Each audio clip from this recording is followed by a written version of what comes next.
Hello and welcome to our panel, Interaction between Independent Music Scenes and Independent Radio Practices. Let me first introduce our participants who represent their radio stations. Hi, Franka, you're a journalist producer from Radio Študent, Zagreb. Hi, Joshua Riehl from Radio Corax, you are a journalist producer. Paul Loughran, you're a producer, journalist, editor from EMA-RTV FM, and Jan Kopač, you're a journalist, producer from Radio Študent, Ljubljana, and Daniel Kemeny from Civil Radio, producer, journalist, and Emile Palmantier, project coordinator for the network Radio Campus France. I am Viviane Berrer. I work as a programmer and music journalist for Radio Campus Orléans, one of the local radios of the Radio Campus France network. So our radios produce in common a weekly show, IndieRE, a European program exchange dedicated to promoting independent music through interviews, journalist residencies, featured song, and the production of thematic playlists. The program is supported by EU. And thanks to this independent radio exchange project, 8 independent radio stations have formed a consortium that uses radio as the main channel for promoting little-known local European music across numerous territories of the European Union. Radio Študent, Ljubljana, Slovenia, who are the coordinators of the project, Radio Študent, Zagreb and Croatia, Civil Radio from Budapest in Hungary, Radio Helsinki from Graz in Austria, Radio Corax from Halle in Germany, EMA-RTV FM from Dublin in Ireland, and Radio Campus France, a national network of radio stations in France, and EMA-RTV in Spain, the Andalusian network of stations. And today, thanks to the invitation of EMA-RTV and the Alhambra Monkey Week Festival representative from some of these stations, we will discuss the indissoluble relationship between the music scene and radio experience. So, what is community radio? What do our radios have in common? The practices and profiles are very varied. Some are musical, some are activists, some are musical and activists. They are located both in isolated rural areas in the heart of larger cities. The distribution area can be local or national. Some stations belong to non-profit organizations or cooperatives. Others belong to students, universities, municipalities, churches, or unions. There are radio stations financed by donations from their audiences, by international development agencies, by advertising, or by governments. Community radio stations all operate with partners such as local authorities, associations, cultural centers, concert halls, or festivals. Consequently, the prescribing mission is not limited to programming, but it is also defined by the external actions and the partnerships they link with cultural actors. Due to the proximity that community radios offer to their audiences and their partners, community radios continue to play an undeniable role in prescribing and developing the careers of artists. Community radio stations develop a logic of supporting artists even beyond the simple broadcasting of titles by supplying it with interviews, album reviews, or support in the promotion of concerts in the region.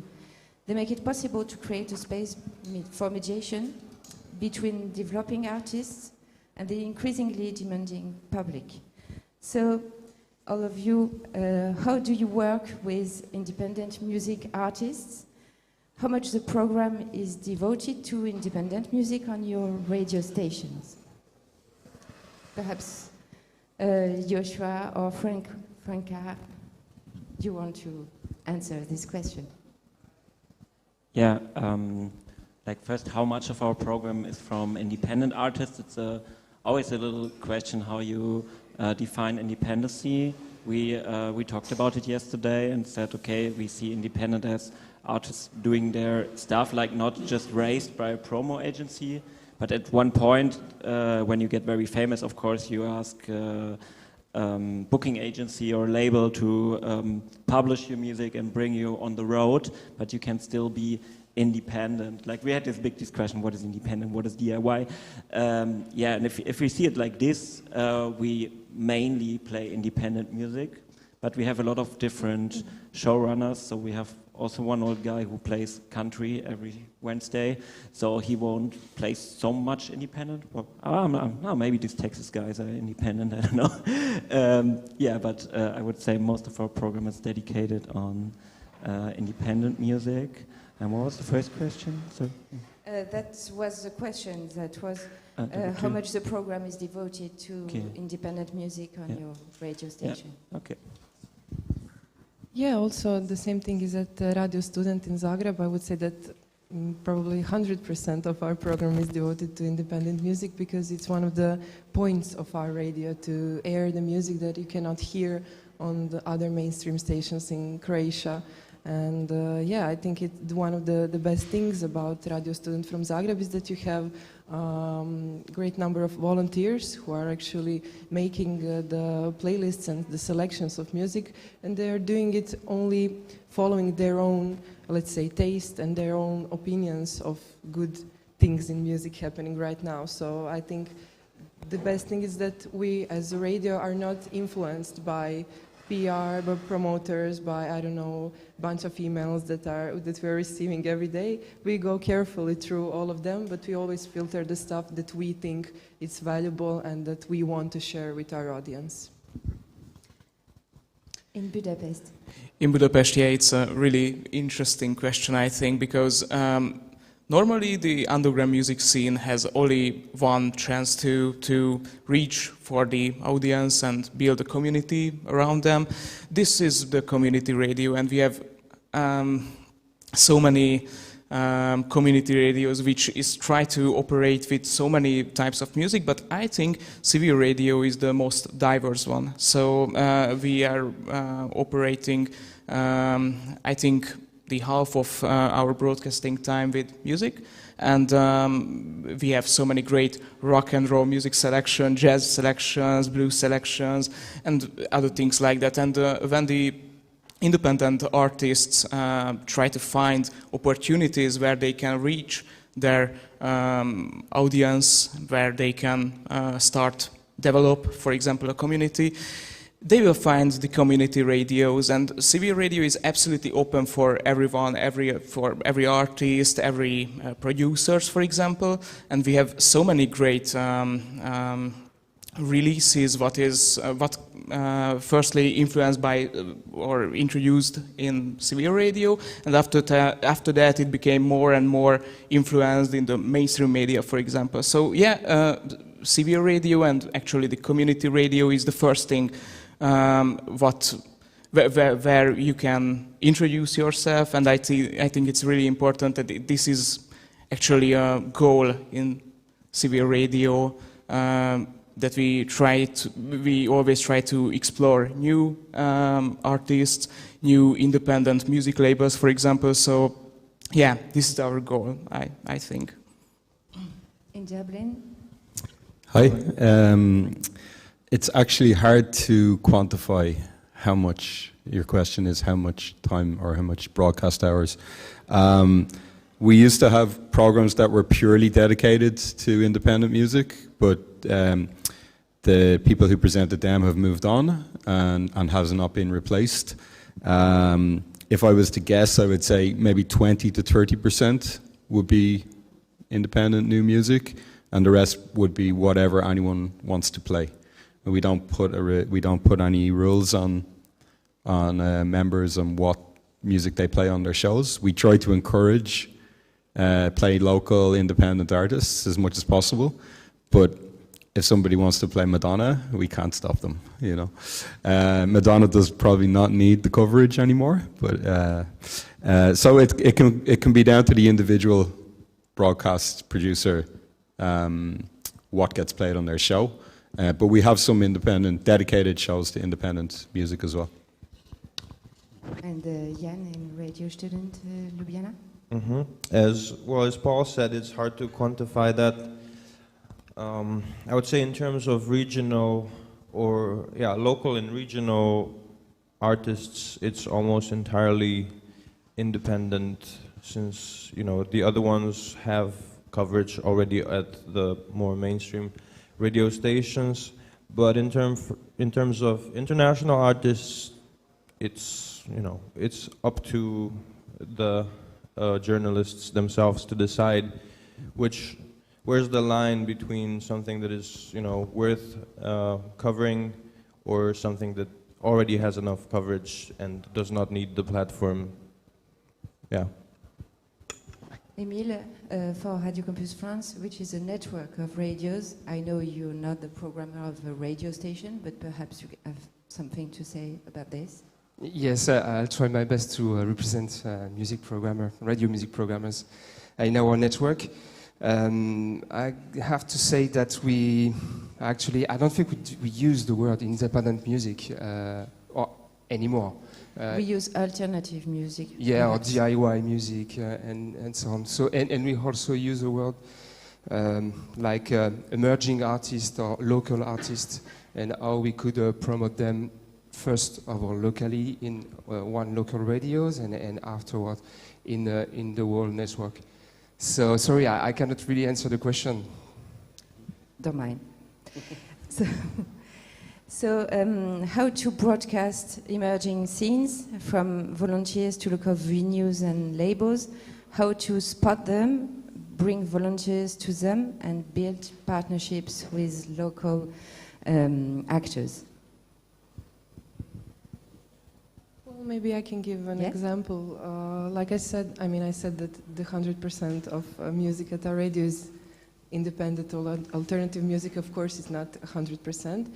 But we're trying to go in that direction, and I thought about the kind of music. But of course, there's a lot of other program and the other shows that cover different topics in the program. But there are also a lot of music shows, and one of them, which I host, and that's I think probably why my colleagues chose me to present our radio today. It's called Iskopčani petak, that would be translated as Unplugged Friday, and it's basically a concert on air. So people come to our studio and they play their music live on air, and I think it really is a good example of that you asked, the collaboration, the promoting the local artists, because it really is the only place in Croatia where local artists and alternative musicians can play their music live on air. And I think it's really nice and important, because it kind of brings us to the history of radio, where the only music you could hear was the one that was played live, And today it's not really common anymore, at least not on the independent scene, because there are not so many independent radios and alternative radios in Croatia that have the frequency, that do broadcast actually. And so I think it's really nice that we use our frequency and a chance to broadcast a real live concert. We call it the earliest concert in town, because it starts at 10 a.m. on Fridays. And it really creates some great situations, because musicians come to our studio, they prepare acoustic versions of their music, and I think it's the best way actually to let musicians to talk about themselves through this kind of show, because they have chance to play and they have chance to talk with the host. And I think we have great number of listeners of this kind of program, and in my opinion, I think it's one of the best possibilities you can give to local musicians, to put them on air live to play their music. Can go on? Yes, you're sure. Yeah, for us it's a very big network thing, a very dynamic network, I would say, because you can't get an overview about it because we have so many different people being active in our radio, and they are all active in different music scenes. And a lot of them organize concerts by themselves or play in bands by themselves, or at least have friends who play in bands or play or organize concerts. So if we have a nice band from the US or also from France coming to Halle, and a friend is hosting the show, we will invite the artist and have an interview before the show, or tell on the radio, hey, there's a nice concert at the squad next door going on. So we do a lot of this networking, we have people there who are connected to the music scene, and then it comes kind of by itself that the local music scene, the station is part of the local music scene. And yeah, like this works quite well. And there was something else I forgot to say. I can go. So we have at Radio Študent the same kind of concept as Franka described, although it's on Tuesdays, not Fridays. But also there is a project called Klubski Marathon, which is a tour. It's like an open call for emerging artists, and then each year from the selection we get like six artists from different genres. They get like a promotional tour of, this year it was 18 shows during the 2 months, along with like recording 2 of their songs for the compilation and live on-air gigs. So it's a great platform. Sometimes, you know, bands fall apart during the 2 months, but the ones that don't usually get a lot of attract a lot of attention, even, you know, outside of the our radio bubble. So yeah, that's like. Yeah, it's kind of limited, I think, in terms of what we give back to maybe what you would call an indie band scene.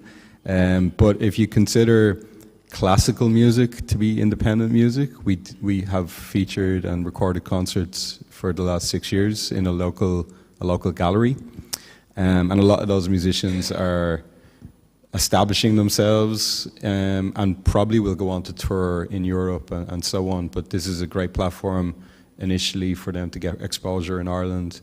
But with the more classic indie sound or the rock sound, it's more the exposure we give on radio. We don't really organize showcases or anything like that. Just, I guess again, it's down to the individual broadcaster. If somebody wants to organize something and they want our support, we will give it, but it's not always possible for us to be putting on concerts because we just may not have the resources to do that. Yeah, I think it's an interesting point what Franka mentioned before, that in a radio you have a chance to broadcast, for example, a live unplugged concert, and in civil radio we try to operate in this way too. So we have a really interesting radio show on Wednesdays. It's called Dalok Galop. I can translate it because it means something in Hungarian, but it's okay. And they created so many unplugged concerts broadcasted in live, for example, in our YouTube channel, in our Facebook channels, and also at the radio too.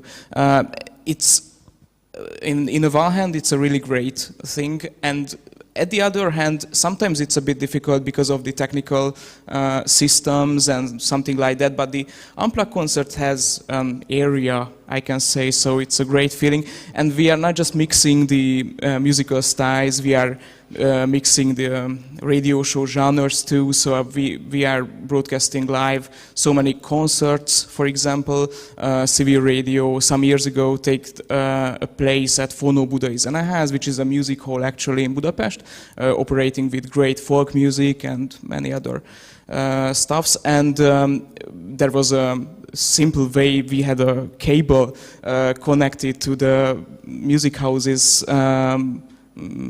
mixer, and we are just put the fader on, and after that we had a chance to broadcast all the concerts live. We recorded it so many times, so yeah, we try to try to influence ourselves in this kind of era, and we are operating with so many tools what we have and what we can reach. On a local radio perspective and from a radio campus perspective, I would say that there is a lot of radio shows that are representing like music niche, any kind of music, and it is definitely a good way to promote and discover new music artists and new music genres. And on the network perspective, basically we've tried to put everything in common, like a common playlist that could be heard on every radios. We also have, I would say, a new project, but because it's a supported project by the French states around live music.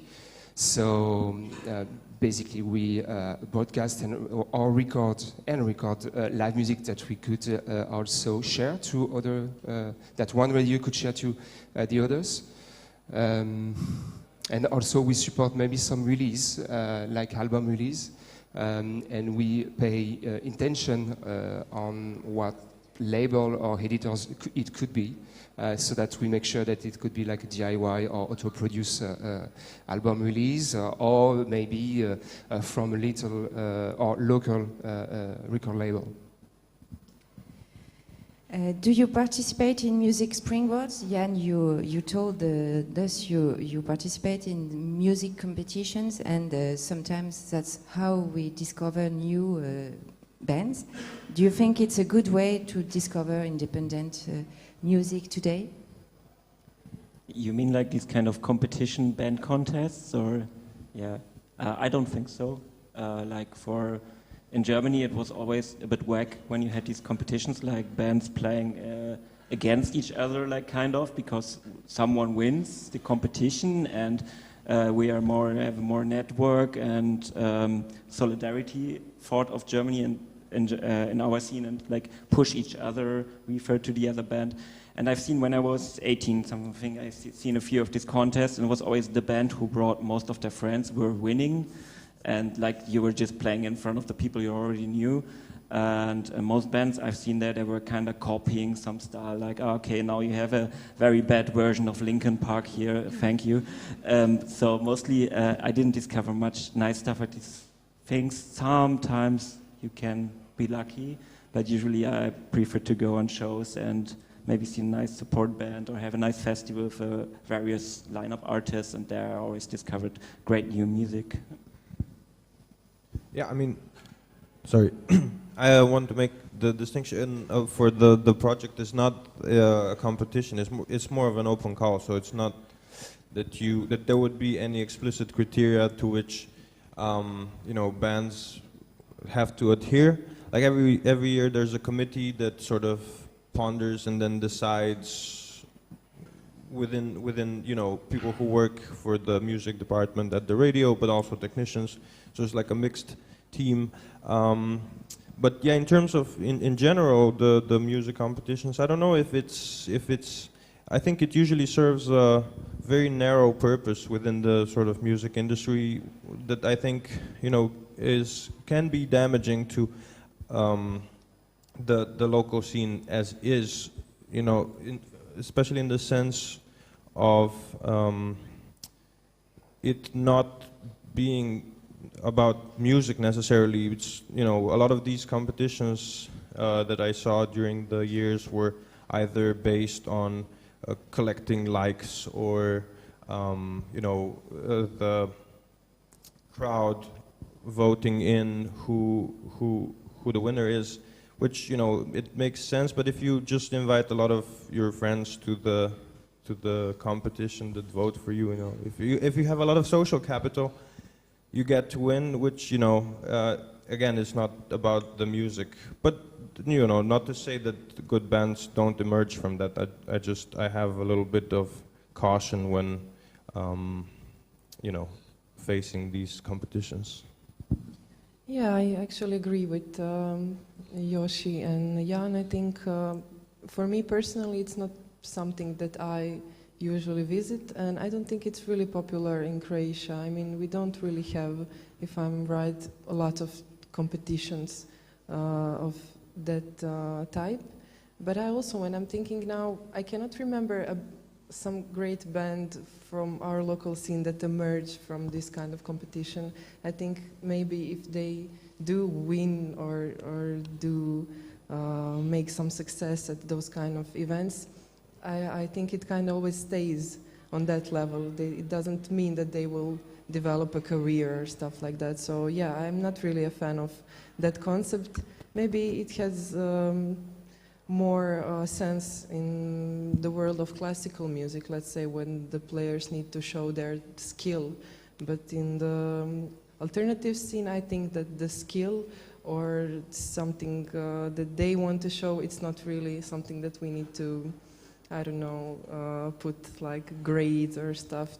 This guy won, this guy lost, or it's kind of, I don't know. For me, it's not one of the best things to discover music, so yeah. Yeah, I absolutely agree too with the other guys. So actually, we didn't use these kind of events. I think in Hungary, sometimes the community radio is more connected to the local artists, to the local communities, than this kind of events. So we have a chance more than this kind of events, again, yeah, to explore new bands, new independent labels and things like that. And I think what is really interesting that we have the artists have a chance in nowadays to record, for example, a demo at their home studio, and they can just upload it to the internet, and after that everything is really easily accessible. So we have to try to explore the new bands, for example, in the streaming platforms, but we get so many demos from the emerging bands, and we just try to listen them. And if we just hear a great demo, or one of our editors just invite the band to, guys, just come here to the radio and play an unplugged concert, for example. And I think it's easiest and the greatest way in these days to try to explore, discover new bands, and we use these tools. Yeah, I think I agree with everybody. I think it's a bit of an outdated way of discovering new music. I don't even think many bands would be interested in entering a new bands competition. And I can't remember, like Franka said, any band that ever had any relevance that won a competition. So I think the best bands will naturally gravitate to your attention. And so no, not for me. I have some examples or experiences that we have, because I work for this network, for this radio network for more than 8 years now. When I came in Radio Campus France, we had a partnership with a music contest supported by a huge mobile phone company and also a music magazine. And we were supposed to cover all the local contests, because first of all the contests were taking place in different cities in France, and then of course it must end in Paris, because unfortunately Paris is the center of our world in France, and so we covered, of course, the final, and yeah, of course we discovered a lot of nice bands, but also we discovered that we belonged in the music industry. It feels like you belong to something, which is actually great, and I think it's good to belong to something, to belong to the music branch. But it seems like the music branch could be divided in different parts, and this was definitely the commercial part. But in France also, the music industry is that huge that also, of course, into the music industry you would find definitely a nice emerging artist. And artists to support afterwards. this mobile phone company decided not to support this music contest anymore. So, of course, the music contest just collapsed within a year. And then we had another experience with, I don't know how to explain that, but we have some student organization, huge student organization, supported by also the government, and they decided to make a music contest also. Same process, contest locally, different cities, and the finish was not in Paris, but in Bordeaux. And since this first edition, we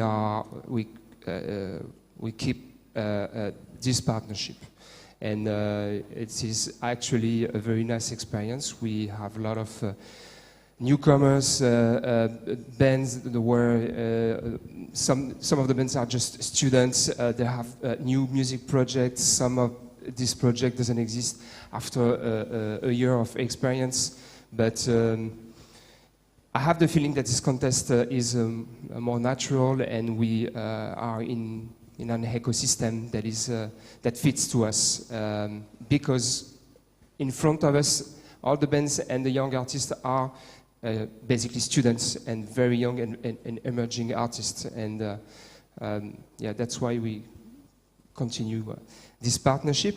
And last experience, or what I have in mind, and it is more in a radio perspective, is some radio shows make a very traditional contest of hip-hop, like jam sessions, and there is a kind of a competition also when the people, when these guys and girls raps together, and I don't know, it belongs to it's a culture, it's a music culture, and in this music culture the contest is welcome, but it's definitely a nice way to discover new talents, new music talents in this music niche.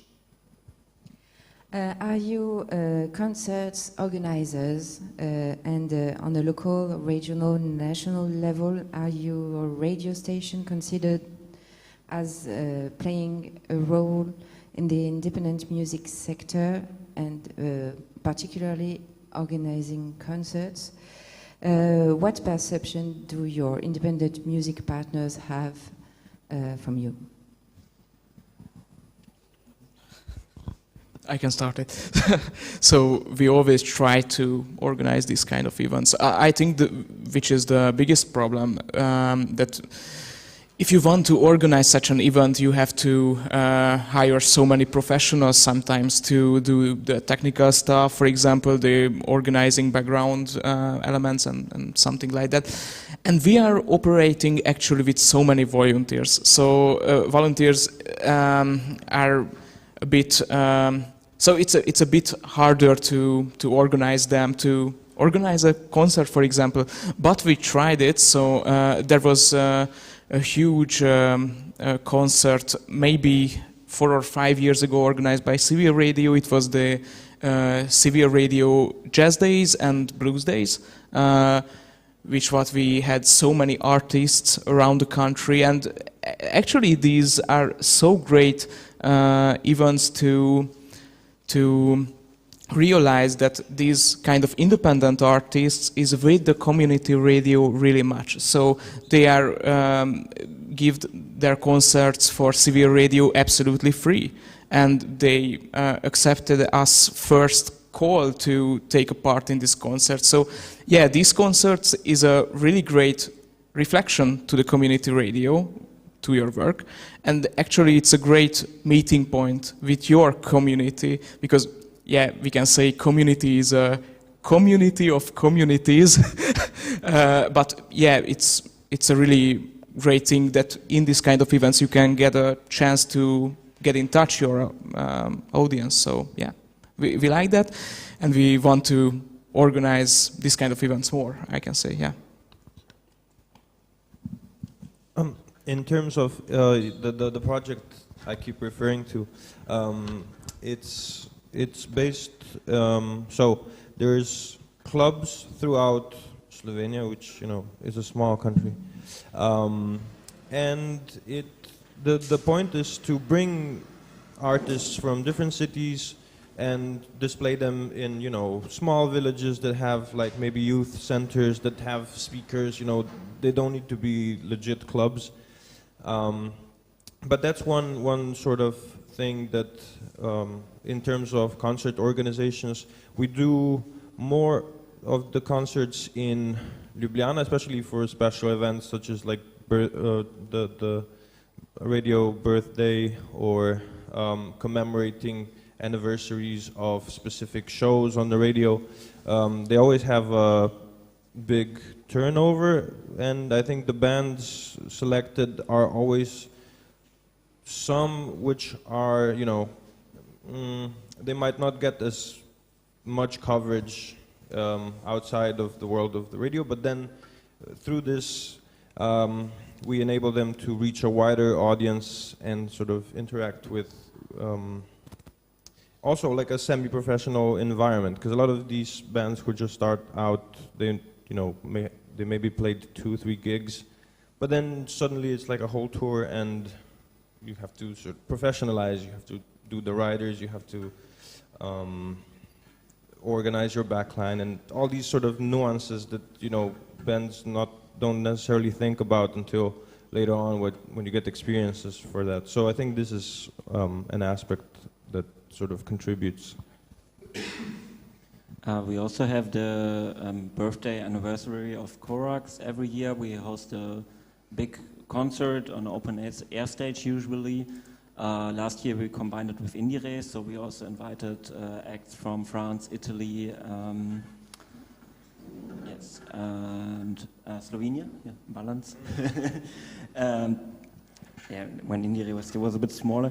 And yeah, this birthday is always a nice thing, because we always have a kind of main act, which you would usually not see in Halle, because Halle is very close to Leipzig, and you have a scene band which became a bit popular, more popular.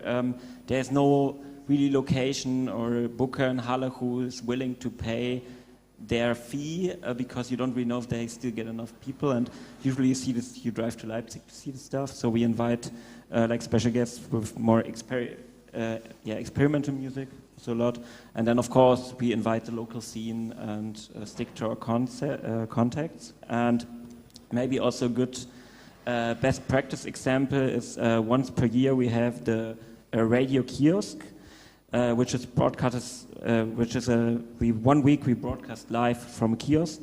It's called Herr Fleischer's kiosk, and it's an abandoned store right in the city center, and it's now used by an association doing arts. And the kiosk has like a lot of shop windows, so you have a panorama view, like the artist can see everyone and everyone can see them.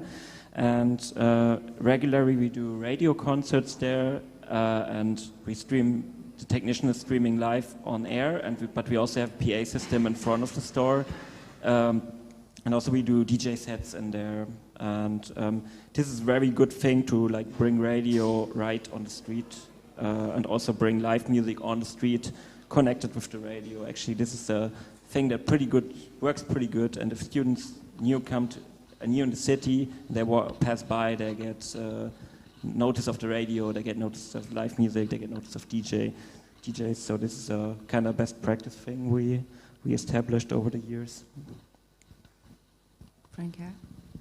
Yeah, well, so when it comes to organizing activities, I think Radio Student would be really happy to develop our activities more in that way, because until now I can say that the only traditional thing that we are organizing almost every year is the birthday party of Radio Student, and we had to pause that activity for a few years because of the COVID and because of the earthquake in Zagreb when we had to move to another location, but we are bringing it back, and I think it's a really cool event because it gathers like 5 or 6 bands. It can be local bands also for some round anniversaries. My colleagues organized international lineup also with really lots of audience in one of the biggest independent concert venues in Zagreb. So yeah, I think it's definitely something that we should develop even more, But when it comes to, I really love this concept of colleagues from Slovenia when they bring artists to another cities, another small towns. But you also asked, if I remember right, that if we were recognized as part of the scene, right? And I think Radio Student really is, especially in Zagreb, because there is also that you mentioned this relationship between artists and radio. When we organize some event, they usually just say yes without any problems or complications, because they do appreciate our presence in the local media. And I think it's getting also developed not only in Zagreb but also through the whole country, even though we only have frequency in Zagreb, but we have live stream on our website. So in the last few years, I hear really often some friends from all the other cities in Croatia that said to me, oh yeah, the Radio Student is the one I listen to the most via video stream or live stream on our website. So yeah, I think it really is recognized as a part of the independent scene. Yeah, I think it's a really, really important question. Years ago, we used to organize lots of concerts, or try to organize lots of concerts, and then we realized that we were killing ourselves trying to be a concert promoter, organizing all the tech, and being a radio station, managing 120 volunteers, and it was so much resources that we needed to do that. So since then, we've been trying to develop ourselves as a broadcast partner rather than an event planner, organizer.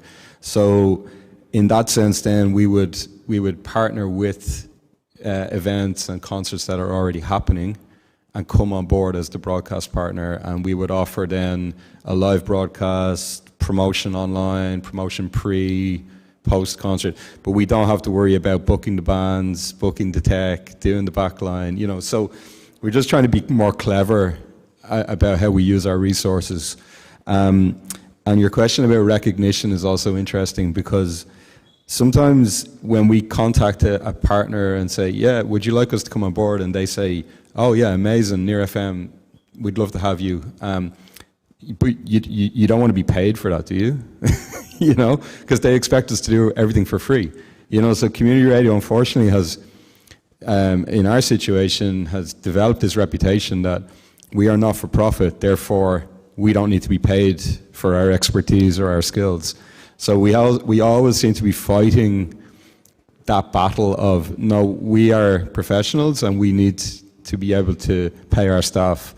So you need to be able to pay us if we are coming on board as your partner. So that recognition thing is a tricky one in Ireland anyway. And sometimes the city council, for example, Dublin City Council might be running concerts during the summer, and we've been broadcasting partner with that. But it always seems to be us who have to do the running, So we contact them, we say we're available, and then eventually they go, oh yeah, that's a really good idea. And then they're running the same concerts less than a year later, and they completely forget about us, like we never existed. And they don't come to us looking for, even though the relationship was really good, what we delivered was very high quality, and the artists were very happy. It always seems to be an uphill battle looking for that to regain or to maintain that recognition. And I think sometimes funding bodies, national funding bodies, if you're not a national station or if you don't have this commercial credibility, then they can forget about you pretty quickly. So we're always kind of fighting that battle of recognition and to make sure that we get paid for what we do. I believe this is a very central question. Live music, I think for radio and specifically for local independent radio, this is a central question. I do believe also that every local radio should offer one of the first gig of a new band. But I don't think that a radio, this is a personal view, I don't think that a radio should promote an event. We are journalists, we are broadcasters, and I think that our job is to focus on how we could broadcast and how we could record a nice live show so that a musician or a band could get out with a tape, with good music on it, and promote it everywhere, of course online. And of course, if a radio and a radio network would promote it. So that's why we ask a governmental music agency in France called CNM, anyway, and they support us for that, to get the ability to record and broadcast live in a better way, to experience this more often, to make it collective, and to present ourselves as, I look at you because you just said like live broadcasters, and when you come to a festival or a festival organization, you said, yeah, we could broadcast live. And in France, it's kind of, I wouldn't say new, but when we get in relation with a festival, first of all, they ask, okay, I will organize you interviews. Fine, interviews are really great. It's important also to have an editorials on what we do. But when we ask them, okay, we would record and broadcast, they said, oh, okay, and how do we do that? And it's getting a bit stressful for some organizer and partners. But yeah, again, I think that live music is central, and also that in our radio, also this wouldn't be easy, and for some of them, it's already not done, but prepared. It is possible to host bands, DJs, and so on, to come to a radio show to speak about that project, and also to make a music presentation. And I say it's central because it's also our way to be different from our biggest competitors, which are Spotify, Apple's, and so on. If we only broadcast music that music streaming platforms could do, and it looks actually for the users easier to use Spotify than turn on a radio device. So I think that live music now is the future of our job in music. Can I reflect for you? Because it's really interesting and I think important what you mentioned, that we are not really event organizers. So yeah, we are journalists actually, and the live broadcast thing is also really interesting because we started to realize that live broadcasting is not really interesting anymore. So we have Facebook, we have so many social media applications, we have Twitch and any other crazy stuffs, and just broadcasting music is not really, I can say, interesting for the audience. But we can support the teams who try to organize this kind of events. So I think this is the biggest aim at a community radio, that we have a chance to support the local event organizers, for example. We can take them a place, we can invite them for an interview, and I think this is a really important point, what we have to focus on it. So yeah. I think it is, and I think we belong to a music branch, and there is event organizer, event promoters, and radios, medias, and we do different. We have different roles, and it's important not to compete each other. I shouldn't say that a radio shouldn't promote an event. So of course. Maybe sometime for an anniversary. And also, I would like to say that I experienced the kiosk in Halle because I had the opportunity and the chance to go to Radio Corax 2 years ago. And kiosk is a fantastic project. I think we should get inspired of this because it seems like it's still a radio project, but you are outside the radio, in the city center. There is a bar. It's very jovial and nice, and I think this is the right way to make radio now. So radio practices are trying to become more transversal, cross-media. The internet has come to compete with radio on its fundamental characteristics, immediacy, mobility, community. We have the impression that we no longer consume radio much in linear broadcast, but more in podcasts. So what do you think about that? And for radios, it means perhaps developing other musical and radio forms. Perhaps is there amongst you some examples of those new forms of programs?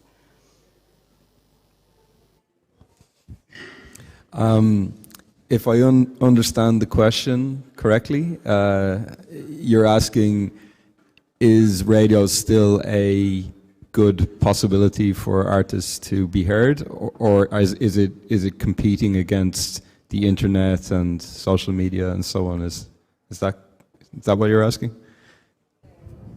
Internet, we have to create new forms, new programs. Kiosk, for example, like you did.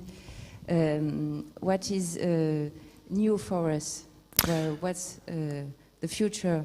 What's the future? Yeah, well, I suppose like from an Irish perspective, I think radio is still very influential, particularly for new bands and new artists. I think if an artist is going to make a career or become famous, it will happen through commercial radio and state radio, national play. That's still the main way people get heard. Obviously, there is Spotify and there's Apple and there's Bandcamp and But if you asked 10 people on the street, have they ever heard of Bandcamp? 9 of them will say no. But if you ask them about Spotify, 9 of them will say yes. You're trapped.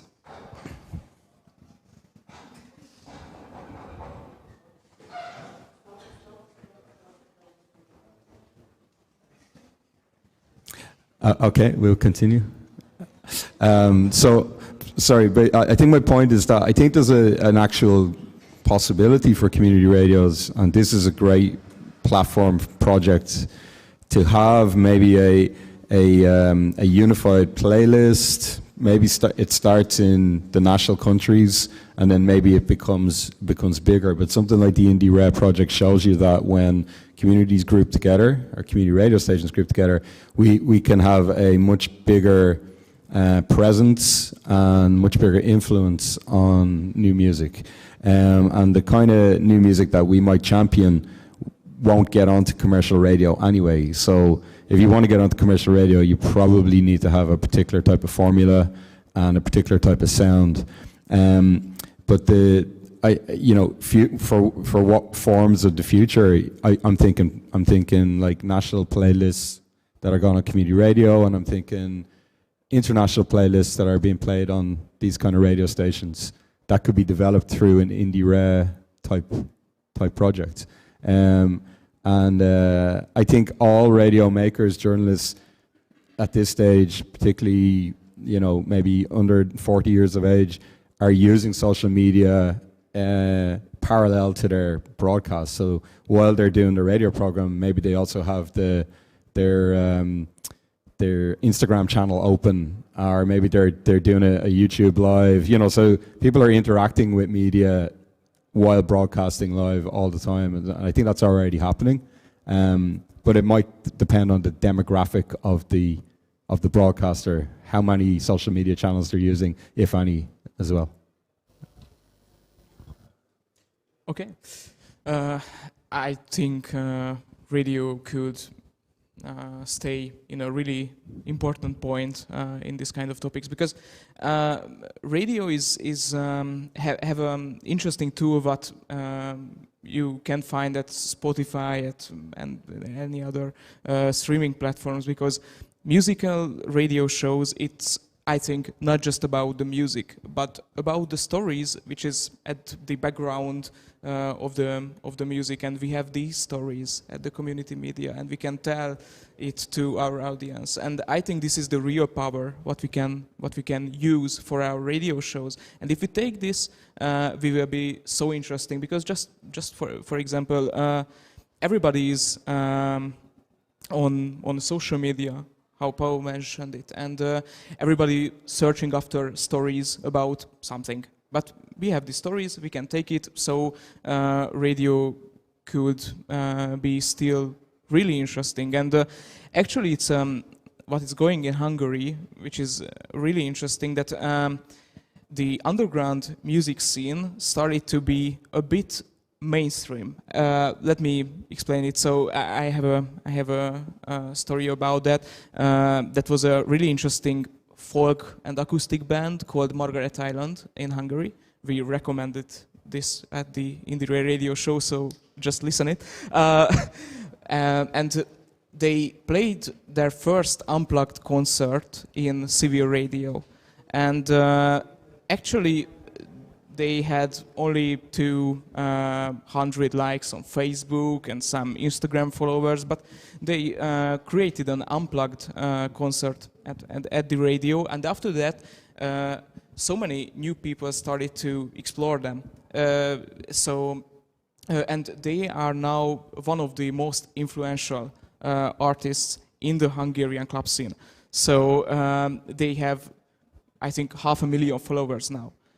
So yeah, community radio is still a great starting point, and I think radio can hold this point, because we have so many important and interesting tools that we can use, and if we use it, radio will be still alive, I can say. Maybe that was an answer for your question, so sorry for the long story. Okay, do we have some few minutes more? Okay, so Sonia is waving at us. 2 minutes. Okay, yeah, I just wanted to say that I don't actually think that radio is competing with any other media. I personally find that all of these new stuff that are developing, like streaming platforms, podcasts, all the new forms, I think that they're like children of radio. They all deal with sound.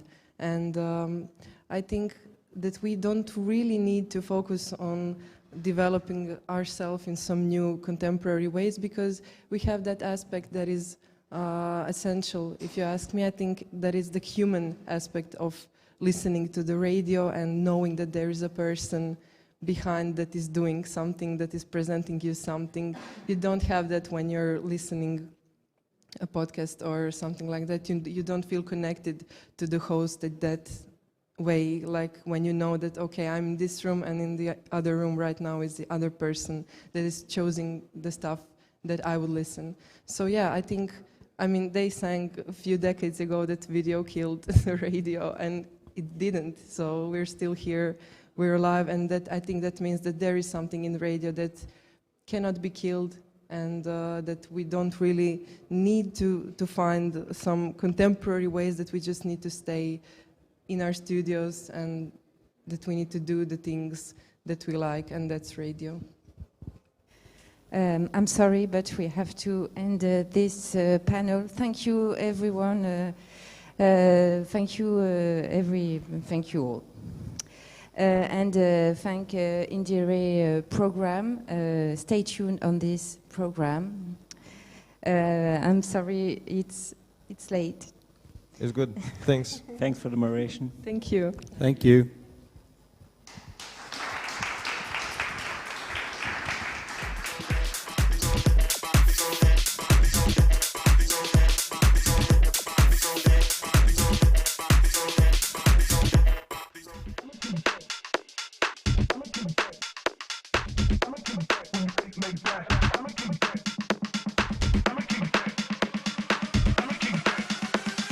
I'ma kick back when you fake back when you fake